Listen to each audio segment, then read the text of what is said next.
Hello, everyone. My name is Tyler Friedman. I'm a curator at the Museum of Wisconsin Art, and I'm delighted to be here with Rafael Francisco Salas, professor of art at Ripon College and an excellent artist in his own right, who has a new exhibition at St. Kate the Arts Hotel in MOWA DTN, our gallery there, called In Flowered Fields, which is on view through May 2nd. And this virtual event that we're going to be doing is sort of in lieu of a opening party, a sort of socially distanced get together. So thank you for being here. The way this will be, we went into the vault with Rafael. Rafael's exhibition is an interesting model where he has chosen works from the permanent collection of MOWA, some collection of about 5,000 pieces. So we spent a couple of days going through the stacks and the flat files, and Rafael was selecting pieces that he felt were resonant with his own pieces of art that he was going to be displaying. So we filmed him in the vault talking about some of the works that are on view at the St. Kate. Some are the works, others are sort of representative of the pieces that are on view there. So we'll hear Rafael's recorded remarks, and then we'll come back and take some questions and get the discussion rolling. So without further ado, see that video.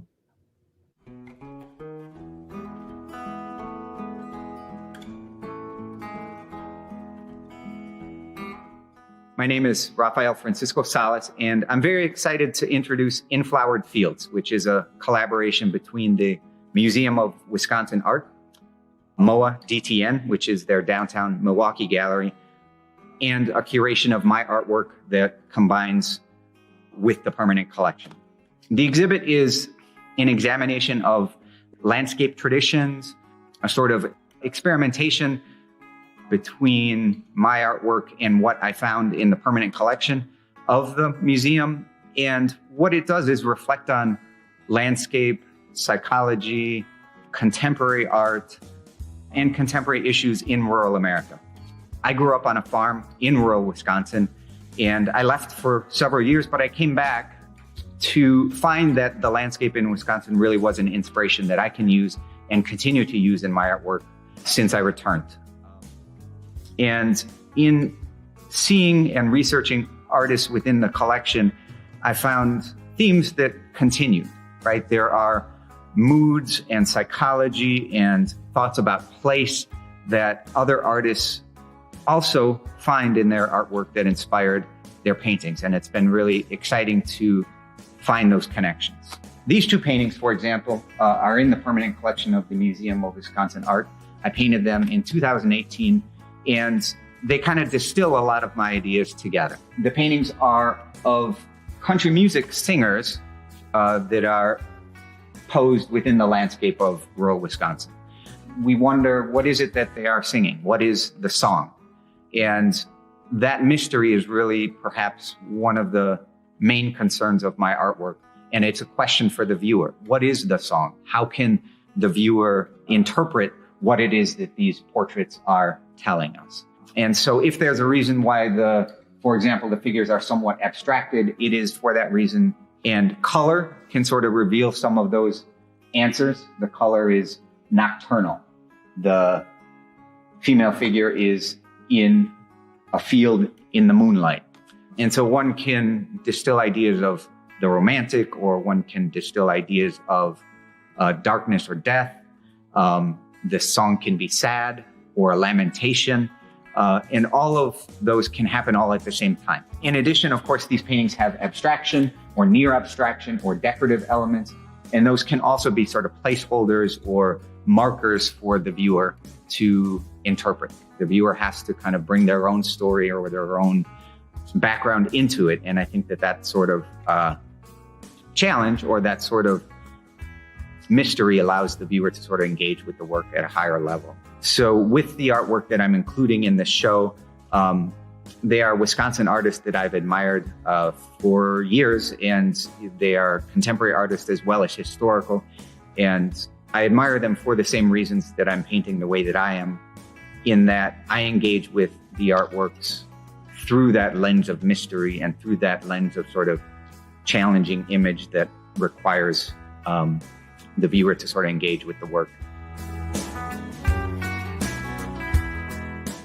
have many favorite Wisconsin artists, I guess, but at the moment, Theodore Zephyra is certainly among my most favorite. So these paintings were in fact painted on the Olympic Peninsula in Washington. And I don't know exactly what the objects are in them. I think he painted a lot of driftwood and a lot of rocks that sort of maybe wound up on the shore. But to me, they become perhaps figurative. They become ideas of the mind or moods.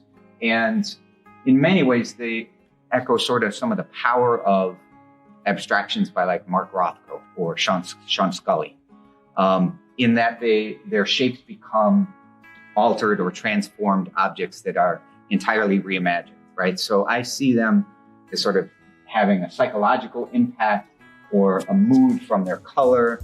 So like this one, as it sort of wraps around and moves, I see, of course, sort of a landscape or a foreground and a background, but it's kind of divided almost like a geometric abstraction at the same time. And it's the way that it's drawn is very sort of powerful as we sort of move through this object and in and around its spaces. But I don't know what it is. And I keep sort of coming back to them in ways that requires me to sort of read them or to describe what I might imagine in them. And that sort of interaction, I think, becomes really powerful. Sort of mysterious objects that we don't know everything about, but the way that he conveys, shape and color into these compositions gives them an impact that sort of plays in between abstraction and realism in a really interesting way. One of the most exciting parts of this project overall, of course, has been to be able to come back into the stacks at the Museum of Wisconsin Art and look at artwork that people may have not seen for many years, and certainly artwork that I have never seen. So in sort of searching through the flat files, we discovered these sketchbooks by Charlesthwaites, and the drawings are magnificent, and I'm really excited to include them in the exhibit. Sketchbooks, of course, are where artists think, and where they're really given the freedom to sort of do whatever they want. The consequences are minimal to zero, right? It's the planning stage. It's where the mind sort of enters the paper, and it's where ideas kind of take off. And these drawings are just magnificent, and seeing them for the first time was really kind of a revelation. So it was important to me to try to include them in the exhibit so that viewers could kind of see how artists kind of get to the point of making a finished artwork. I also teach drawing. So what I often talk about with my students is that, yes, these sketchbooks are where artists think, and it is sort of part of the process, but that drawings themselves are finished artworks nonetheless. This painting by Ken Quint kind of echoes the kind of figurative ideas I had in the paintings that I am exhibiting in the gallery. These are figures, but of course they're archetypes, or, you could even imagine them as like an empty vessel that one can sort of fill with a personality or a spirit, or, a connection between the figure or the portrait that one might imagine. So in using a sort of quasi-abstracted figure, to me, it allows the viewer to sort of enter into it or sort of find a connection to, the history of the human figure in art. But it also, of course, allows the viewer to see the mark making and to see sort of the process or sort of the journey of making. So there's kind of a number of things going on at the same time. As I mentioned, this exhibition is called In Flowered Fields, and that title can be read in multiple ways, and that's intentional. So at some level, In Flowered Fields can describe a kind of idyllic landscape, the sort of beauty of nature, and of course, flowers are pretty. But in reverse, of course, that title can be read as funereal or somber at the same time. And working with those two veins of sort of tragedy and beauty is, to me, the truth, right? I think that many people, and correctly so, will view the exhibit as dark. And indeed, one could say I'm holding a dark mirror up to what I see in rural America, or in the landscape tradition of rural America, or the experience of living in rural America, which I do. But I don't want to dwell on it entirely either. And I think that this drawing exemplifies the sort of beauty of what the title In Flowered Fields can inhabit.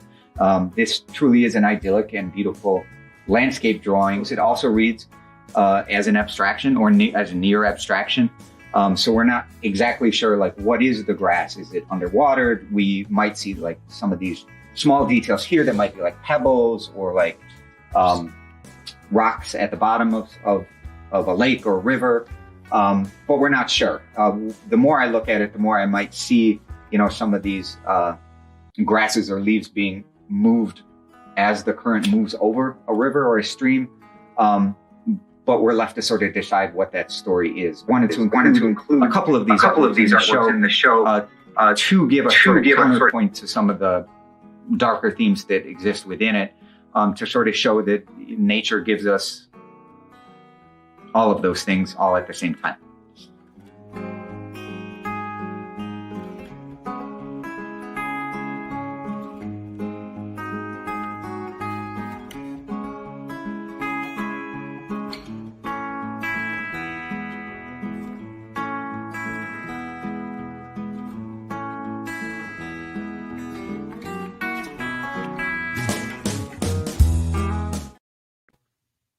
Excellent. Well, hey, Rafael, good to see you again. Thanks so much for doing this. So as I mentioned before the video, I thought that I would kick things off with the question or two, and hopefully that'll give all those wonderful people out there a minute or so to formulate their questions and then to put them in the comment section, and then we'll take those as they come.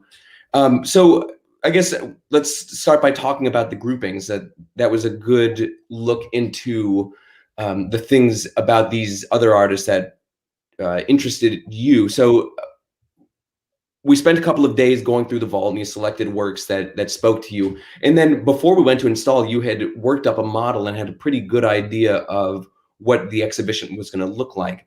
So I wanted to ask you about that process of laying the exhibition out. What sort of correspondence or resonance were you looking for between these works that you were taking from the collection and your own work? Yeah, that's a great question, because so I did, in trying to sort of bring my artwork and the artwork of these other artists together, I wasn't always sure what would sort of fit or what was the resonance between them. But once I started to see them together in the planning stage, on my computer, I was able to kind of think about how I wanted the viewer to feel.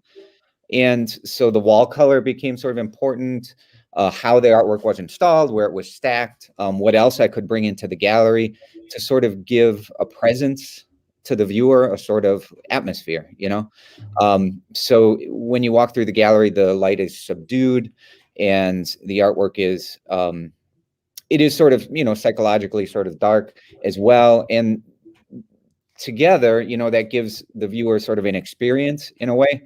I also brought in some assemblage objects, like an old tractor tire and some wool from my mom's sheep farm.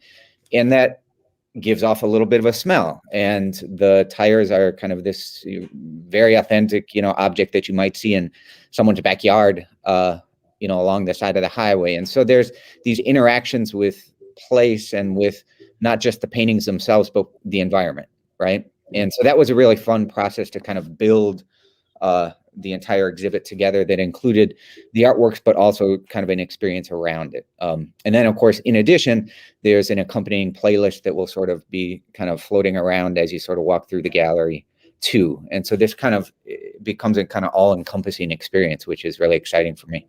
Yeah. So your work in the show is acrylic on canvas. Then you have a couple of drawings, and there are a couple of the Thwaites drawings, the notebooks that we saw, and there's one photograph. But in a way, taken as a whole, the exhibition really is multimedia. As you mentioned, there's a playlist, so there's music that you curated that is resonant with the exhibition as a whole. There's the sheep's wool wafting sort of rural smells and the tractor tire. There are also some, in lieu of more traditional text panels, with the exception of one sort of introductory panel, you elected to take some quotes from a couple of books that had informed your thinking on some of the themes. So would you talk a little bit about that? Yeah, I mean, I guess at some point, at some level, I wanted to bring some context to the artworks in the show that that perhaps maybe gave them a little more authority than I could give them myself, right? So I included a quote by Simon Schama, who's a world-renowned art historian, who sort of talks about landscape as metaphor, right? That anything that we imagine about the landscape is sort of our own metaphor or symbol put upon it, right? It's sort of our human kind of inclination to interpret the landscape to sort of suit our own vision. And of course, that's what I've done and what the artists in the show have done. So having a quote by Simon Schama kind of like cements the concept, right? And then in addition, I included a quotation by Kristen Hoganson, who wrote a history of the Midwest. And that was really helpful to me to kind of understand, you know, who was on the land before we came in terms of, you know, the Native American population, what sort of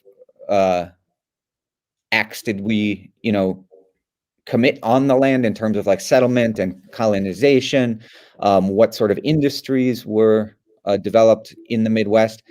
And it really helped me kind of understand how we see it. So she uses a term called the myth of the heartland, right? We call the Midwest the heartland, but that gives us an idea of what the Midwest is that might be somewhat romanticized outside of what actually happened here. So using a quote from her book kind of helped sort of also bring some context into the exhibit.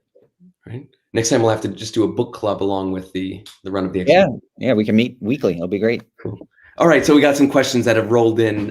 First off, Travis asks, given that MOWA has such a substantial collection, was it hard to choose what you included in the exhibit? Were there works that you wanted to include but couldn't? Yeah, there was definitely work we had to leave behind, which is always a little bit sad, right? There was work that I really loved that just didn't make it. At some point, you had to make, you know, tough decisions. But I think ultimately it built the show into a very cohesive whole.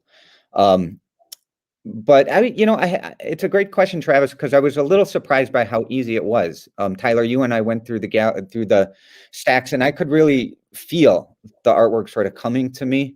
And the decisions were sometimes, you know, is it color that sort of brings the artwork to sort of feel right? Is it the subject matter? Or, you know, is it, you know, other decisions? And I was really surprised at how the artwork sort of emerged. It was kind of a visceral experience, but I could sort of tell.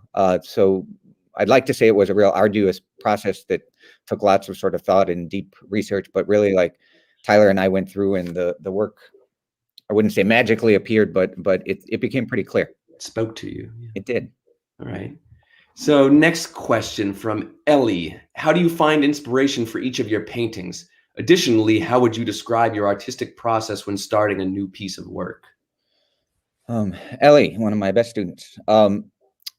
Inspiration for the paintings. It takes some work sometimes. You know, I didn't come to the subject matter in my paintings easily. You know, it takes practice, it takes repetition, it takes a lot of throwing away. You know, I've made paintings about the same topics before, but they're not as good. You know, so I have to kind of rebuild and rework until the paintings feel right.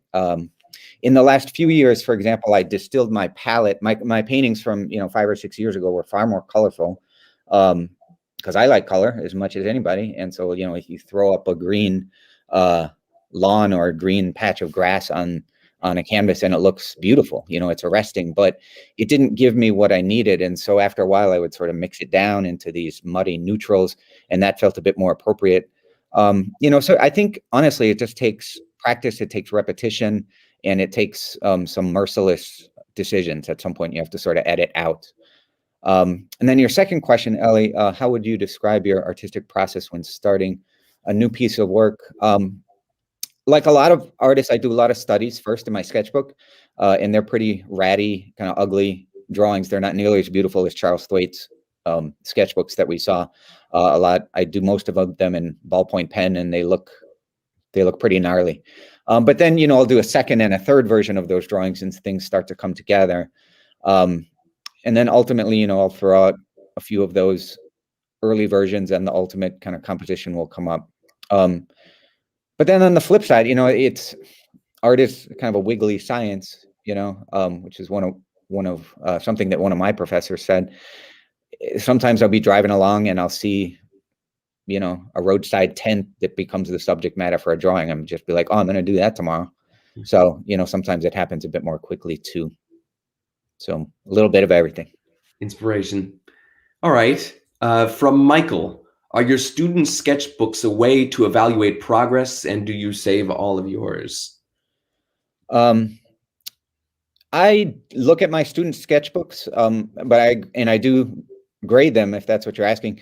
But to be honest, I grade them mostly on volume, because I want students to be working all the time. So if they're, if I can see that they're thinking, and if I can see that they're sort of struggling through ideas, that's a successful sketchbook to me. And do I save all mine? Absolutely. And I will look at them too. I mean, not all the time. And, I'll go back to my sketchbooks in New York and wonder, like, what the hell was I thinking? But I can see what I was thinking. So I do keep them, and at times I'll go back to review sort of what happened. And I can't say that, new paintings will emerge from 20-year-old sketchbooks too often, but they are part of the archive. And, I think it's important to have that record. And they're beautiful to look at. Sometimes you'll find an old postcard or a note from an exhibit that I saw so long ago, and it will remind you of sort of, what happened, which is pretty great. Visual journal of sorts. Yeah. Well, Rose, sticking with this retrospective theme, who influenced you most in your art development, your mother or your father? That's a funny question. Neither one too much. Both of my parents were very supportive of me making art, which I'm very grateful for. Neither of them rather seem too inclined to sort of follow art or to study it. So they weren't, kind of interested in the art process so much, but they always supported me doing it. So yeah, I guess I would say neither and both at the same time. All right. From Amy, can you speak more to how your work acknowledges and discusses the complexity of the communities in which we live? And do viewers from urban versus rural environments experience your work differently? Can you speak more to how, Amy, that's a really tough one. Can you speak more to how your work acknowledges and discusses the complexity of communities in which we live? Well, living in the country and growing up in rural Wisconsin and then moving away and coming back, I feel like that gave me a perspective as to, who I live with here now that I wouldn't have had I not left for, some time. I was gone from Wisconsin for about 15 years.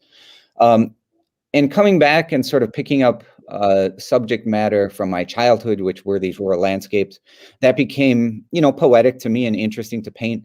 But the more that I took on those subject matters, I had to sort of look outward and look to the people who, the communities where I live now, and look at what people are feeling here too. And that has really started to inspire my work in the last couple of years. I mean, as we know, our country is very polarized politically, and I think people in rural America feel often disenfranchised or feel a sort of resentment politically. And some of that psychology and some of that frustration, I think, gets into the paintings. I sort of feel that disenfranchisement because it is, I think, difficult to feel as if you've been a sort of forgotten population in America. And at some level, rural America is that population. So the paintings kind of maybe put a mirror to that experience.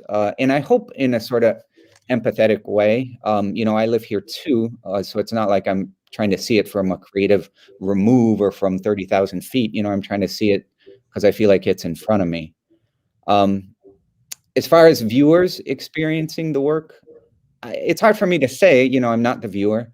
I think the paintings look particularly interesting in, downtown Milwaukee, because, they are a different sensibility. They're a different sort of visual experience than what you see there, as opposed to painting landscapes that comment on sort of an urban experience. So I think they look really interesting because they're sort of a separate kind of identity, a visual identity. But to be honest, I can't say for sure how the viewer responds or knows these paintings. I guess that's not up to me. the viewer has to sort of come to them with their own experience. I can confirm that they do indeed look very interesting.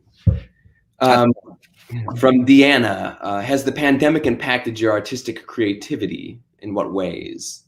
I've talked to a lot of artists about this, and it's a great question. And I think a lot of artists feel that the pandemic has really affected how the paintings look or the subject matter. And I think that's true for me. This show is particularly kind of psychologically dark. I wouldn't say grim necessarily, but it is dark, and the pandemic is absolutely a component of that. So I was lucky enough to be on a sabbatical semester last spring. So I was really in the studio, and I wasn't teaching. And, I think sort of seeing the news and seeing sort of what was happening during this election year and in the midst of sort of what was going on in the pandemic really did sort of bleed into the work itself. But in terms of sort of how did it affect my creativity, maybe a bit less so. Artists are used to, or certainly I am as an artist, used to sort of sitting by ourselves in a room and not talking to anybody. So, that isolation was really like not that different necessarily. That's kind of what we do already. From David, your recent work is very different from what I've seen before. So I'd love to hear you talk a bit more about your evolution, both the what and the why. Yeah, thanks, David. And thanks for joining. David's joining us out in upstate New York. I guess that maybe sends that question sends me back to the previous question that maybe it might be connected to sort of our sort of political climate and the pandemic of the last year or two. Somebody asked me recently, like, these paintings are pretty dark. When are the happier paintings coming? And I said, these are the happier paintings. This is it. So, I think that I maybe sort of found that talking about the landscape maybe required some of the subject matter that I've been working on. It sort of pulled some of the whimsical nature of the paintings I've been doing before out. And they may, that may come back. I'm sort of aware that happened, but it just feels right now. It feels like the paintings are sort of doing what I want them to do. So yeah, I guess the subject matter has sort of come to me, and during this sabbatical, it sort of gained some momentum, and here we are. Right. From Sam, our curatorial colleague from the St. Kate, you mentioned distilling your color palette. What does this formal distillation help you focus on, and what do you hope this brings to light in terms of content? Yeah, well, color, it's a great question. Color is always content, right? We read color symbolically, we read it psychologically, we read it culturally. And so sort of choosing the color in how I make these paintings is very important. And surprisingly, or it might surprise you, that I work with a pretty vibrant palette, and then I mix it down into sort of the moody kind of neutrals that you see. And even that process becomes kind of important because it almost becomes a part of sort of building that world from what might have been, from the straight from the two cad reds and cad yellows and blues, things you might see in pop art, and sort of mixing them down into earth tones and mud becomes almost, a conceptual component of the process in a way. So that sort of making is really important to me. That's something I learned from watching a film about,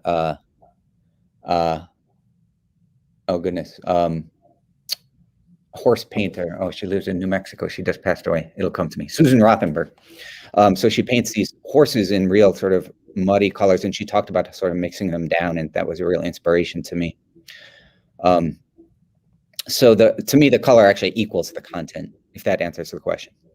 Yeah, allow me to insert my own sort of follow-up question there. I was interested in what you said, that color is content, and that we're always interpreting color psychologically, culturally, symbolically. So a lot of thought went into just the color that the walls were painted for this exhibition. And we eventually elected what Sherwin-Williams calls fireweed, in a sort of an oxblood deep red. So what was your thinking behind that color? Why was that the frame that you chose to encompass the entire exhibition? What did it say to you? Yeah, I mean, so the red is this sort of deep, kind of, it could relate sort of directly symbolically to blood or something, but I didn't want it to go that far. What I did want it to do though, so the colors, this sort of deep red, and I wanted it to, as I mentioned before, sort of create this environment around the paintings. And, so the lighting is subdued in the gallery. And it really does help create sort of a mood. And so in that sense, the wall color becomes almost like an installation. It becomes a part of the work. And it did something that actually surprised me because I didn't necessarily see this coming. It gives it a little bit of a old world museum quality, like you might have seen maybe in the Louvre or in the Met like 150 years ago or something. It had where wall colors would have been a bit more decorative and not like the white cube of a lot of contemporary galleries now. Desiree asks, out of all the landscapes and biomes of Wisconsin or even the world, what's one you never get tired of painting and exploring artistically? Oh, I can answer that. I love painting grass. I firmly believe I'm one of the great American painters of grass. And it took me a long time to kind of figure it out. So right now I use an underpainting that is like a Mars red, and then I'll put like a mixed black down. And so, because of course, when grass sort of enters the earth, things get dark and there's shadows. And then I'll start to sort of pull these kind of imagined, crabgrass and like creeping Charlie or whatever, dandelions, whatever I'm thinking of. And I find it to be like one of the most fun things to paint. And it seems to, over the years, it's something I've developed into something that I just find deeply satisfying. And of course, grass is like, it's one of those like cultural things, like the lawn, right? Is like this American like institution that is so symbolic of the American way, right? That we all like cut our grass to a certain length, and it becomes like this sort of what do you call it, monoculture, and it's just like such a strange thing. But I find it like deeply beautiful too. So without a doubt, it is the grass. I love it. Yeah, I hope that your Wikipedia page will soon reflect the fact that you are one of the great American painters of grass. Also, empty beer cans. You should see my empty beer cans. Oh, yeah. From Martin, you mentioned the word mystery in regard to your work. Is that something that links your earlier and more recent work? What is the appeal of mystery? Well, that's a great question too, Marty. The mystery is, to me, what great paintings are all about. It's what they sort of have to inhabit, at least from my experience. I tell my students often when they're developing their projects that you have to leave the viewer with some work to do. Otherwise, they just walk away, right? If everything's out there, if you give it all up, there's nothing to do. There's no work to be done from the viewer. So I think it's really important that a painting engages the viewer and makes them sort of enter into it and sort of find a path. And so making some sort of distance between the experience of viewing and what's in the painting is vital, I think, to sort of bringing the viewer to it. Did I answer the question, Marty? Is that something that links your earlier work? Oh, no, I think it does. I think my paintings from earlier years were trying to do the same thing. I don't know that they were always as successful, or maybe they were differently successful in different ways, but I think they were trying to do the same thing. In fact, I think my work from at least since 2006 has really been kind of about the same stuff. Okay. Another question from Rose, also interested in your early development. I think she's adverting to something that you told me when I was interviewing you for the interview that ran in our most recent MOWA newsletter, that you hadn't visited an art museum until the age of 16. I guess she wants to hear a little bit more about your early exposure to art and museum culture. Yeah, it's one of these biographical questions. Well, I grew up on a farm, so I was born in Milwaukee, but we didn't grow up there. And I will say that I didn't know that I had a direct, I didn't, it probably had as much to do with me as anything. I didn't know that I loved seeing art until later, because my family didn't really find it to be, it was an important part of their life. We grew up on this farm. We had, farm animals. We had, so I was in like 4-H, and I had like chickens, and, we did like country stuff, right, when we were kids. And so viewing art just wasn't a part of that experience. And I love to draw and I liked, my art classes.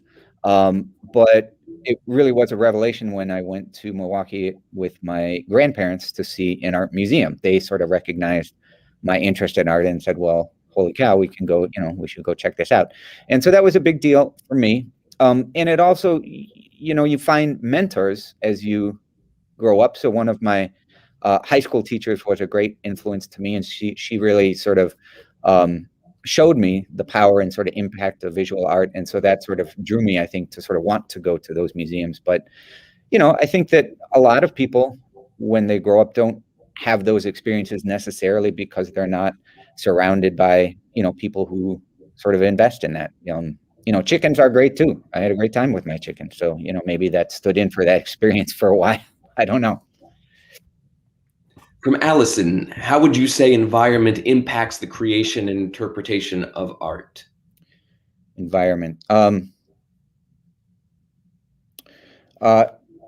guess I'm a little confused about the question. I guess I'm going to interpret it as the environment, meaning like the landscape or sort of like the natural world. I mean, for me, of course, it's very important, but of course, lots of artists don't use the environment as their source material.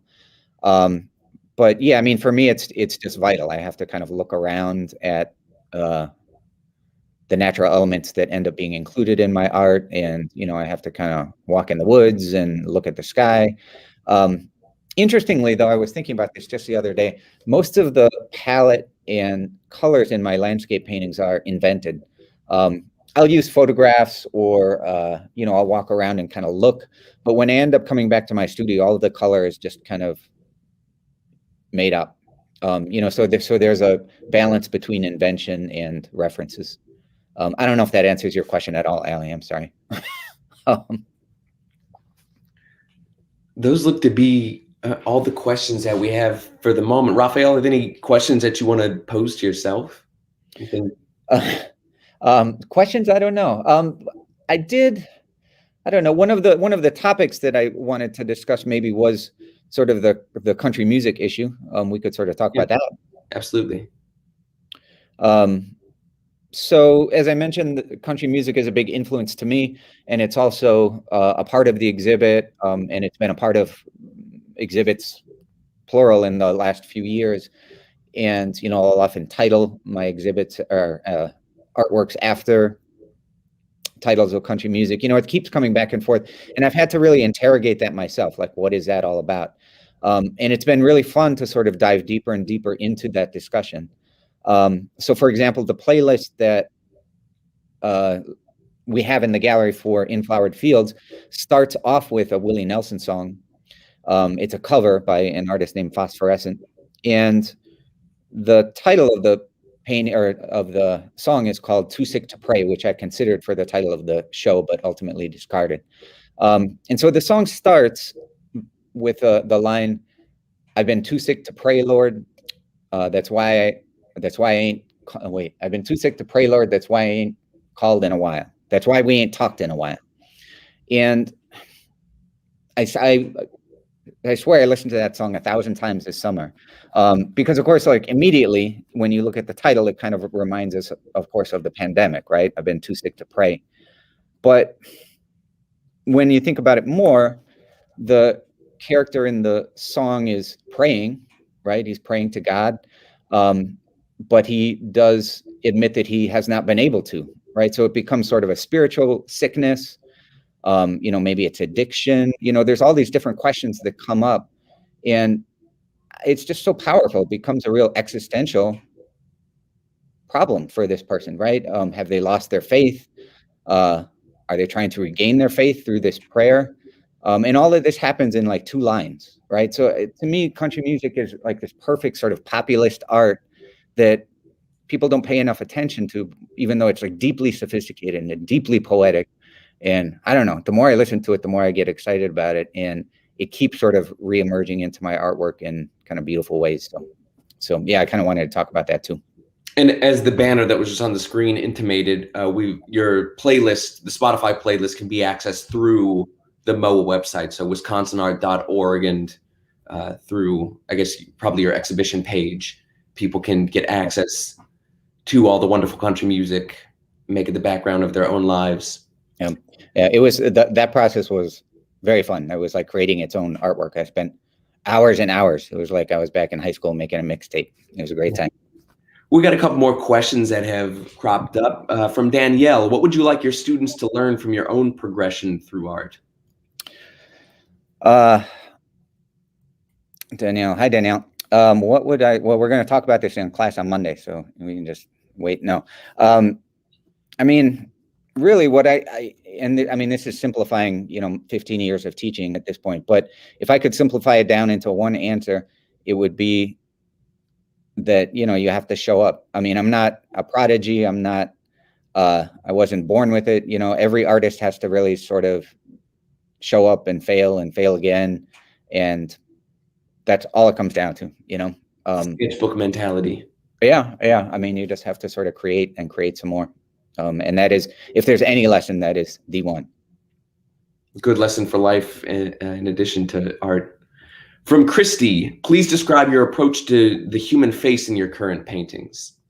Oh. This is interesting to me too. We saw some of the faces of in the video, two of your works that are in MOWA's permanent collection that are not in the show, but that I think are indicative of your approach. So it's sort of, there's a quasi-abstract pixelated quality to your figures. Yeah. I've tried to, I've gone through a few different channels of trying to interpret my own work. And initially, right, there's a sort of formal explanation, which is that I wanted to abstract the figure in interesting visual ways. So that's just like, then the analytic version. But secondarily, when we talked earlier about mystery, that has a lot to do with it. I want these figures to be archetypal. They could be anybody. They could be you. They could be me. They could look like you or me. And that gives them a lot of power to interact, I think, with the viewer, right? The viewer can, through that mystery, tell their own story, perhaps. And then, of course, there's a legacy of abstracting the figure, through cubism and other sort of quasi-abstraction of form. So it's not like I invented that, but those were the ideas I kind of had behind it. If I had to go even further, because I kind of asked myself these questions too, I'm of mixed race identity, and I think that there's a lot of writing and a lot of thought about how people with mixed race identities often aren't quite sure where they fit. And I think that that's very true for me. I grew up sort of not quite fitting with a single group or with the other group, right? I wasn't quite fitting with the Mexican kids or with the white kids in my class and later into my adulthood. And I think that sort of sense of displacement might help explain some of that abstraction too, because I don't know what those faces should look like. I'm not exactly sure what my face should look like, right? So, it comes down to when you enter into the studio, what does the human figure, what should it look like, and what feels right when you paint it? And that's ultimately what I came to, I guess. Those aren't firm, right? This is what happens when you finish a painting. You sort of go back in and you're like, well, how did that happen? Or how would I interpret that if I were the art critic, right? These aren't always things that are done consciously. Okay. From David, what kind of chickens did you raise as a kid, and how did caring for animals influence you in becoming an artist? Yeah, we had lots of animals when we grew up. My mom was a horse trainer. She's a sheep farmer now. But we had horses, we had a cow for a while, we had some goats. My brother had rabbits, I had chickens.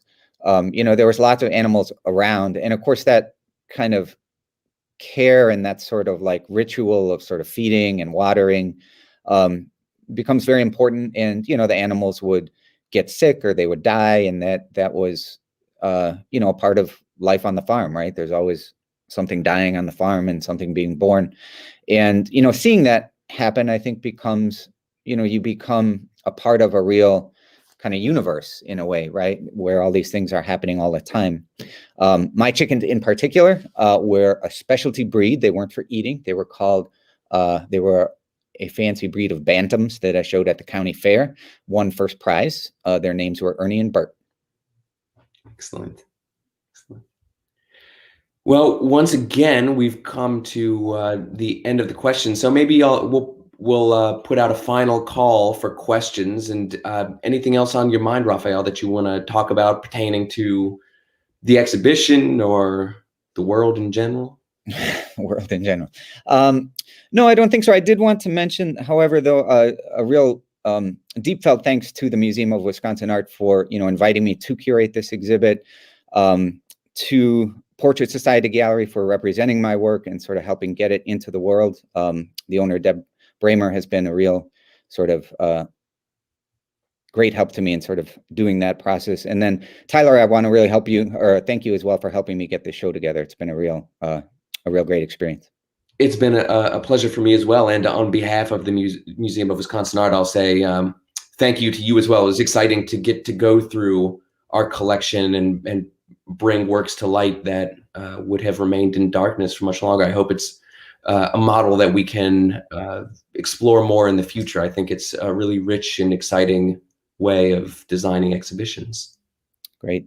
Well, thanks so much. I could talk all night, but we should probably let everybody get to their evening, I guess. Huh? That sounds good. So everyone, once again, In Flowered Fields is on view through May 2nd at MOWA DTN in St. Kate, the Arts Hotel. And we hope to see you there. Take care, everyone. Indeed. Check it out. Thank you.